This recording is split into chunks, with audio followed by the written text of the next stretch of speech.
صلی اللہ محمد وآل محمد وجل ولی کل فرج السلام علیکم توفیع علی علیہ السلام مدد۔ جی مومنین، آج سنا ہے کہ آج نیا سال مسلمانوں میں بھی منایا جا رہا ہے، جبکہ ہمارے نیو ایئر کی ابتدا الحمدللہ غم حسین سید الشہداء امام حسین علیہ السلام سے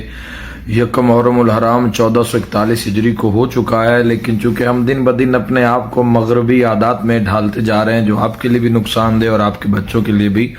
میں آپ کو یہ نہیں کہتا کہ آپ یہ خوشیاں نہ منائیں، آپ یہ خوشیاں منائیں، لیکن اس میں آپ اپنے دین کو، لا الہ الا اللہ کو اور محمد رسول اللہ کو اور بالخصوص شیعہ حیدر کرار علی ولی اللہ کو مد نظر رکھیں اور سمجھیں کہ یہ آپ اس دنیا کے لیے نہیں بنائے گئے، اور آپ کے ائمہ علیہ السلام نے، نبی علیہ السلام نے ہر قدم قدم پر آپ کو یہی فرمایا کہ اے دنیا والو، اپنے آپ کو دنیا میں ایک راہگیر کی طرح تصور کرو اور اپنے آپ کو قبروں والوں میں تصور کرو۔ میں اس موقع پر آپ کو قبر کی یاد بھی دلانا چاہتا ہوں، میں یہ نہیں کہوں گا نہیں دلانا چاہتا، لیکن میں یہ کہہ رہا ہوں کہ جہاں آپ خوشیاں منا رہے ہیں تو آپ خیال رکھیں کبھی بھی کم از کم ہم علی والوں میں سے آپ کو، یا آج جتنی ینگ جنریشن ہے ہماری قوم شیعہ کی اور بالخصوص ہمارے ملک پاکستان کے جتنے نوجوان ہیں، آپ یاد رکھیے گا کہ یہ آپ کی زندگی میں 1 سال اضافہ نہیں ہو رہا، 1 سال کی کمی ہو رہی ہے،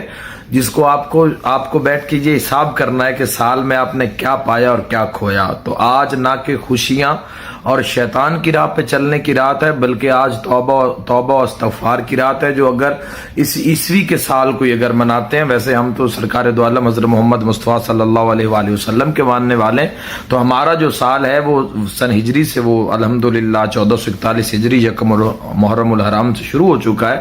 تو آپ کوشش کیجیے گا اگر آپ محمد و اہل بیت محمد علیہ السلام کے ماننے والے ہیں اور آپ بقیت اللہ اعظم علیہ السلام کی ریت میں سے ہیں، تو کوئی کام بھی ایسا نہ کیجیے گا جو آج کی رات آپ کے مولا کے دل آزاری کا باعث ہو۔ کچھ ایسا ہی کیجیے گا جو مولا آپ کے لیے دعا فرمائیں۔ باقی آپ کی زندگی ہے، آپ بہتر جانتے ہیں آپ کو کیسے گزارنا ہے۔ وما علینا الا البلاغ المبین۔ السلام علیکم توفیع علی مدد۔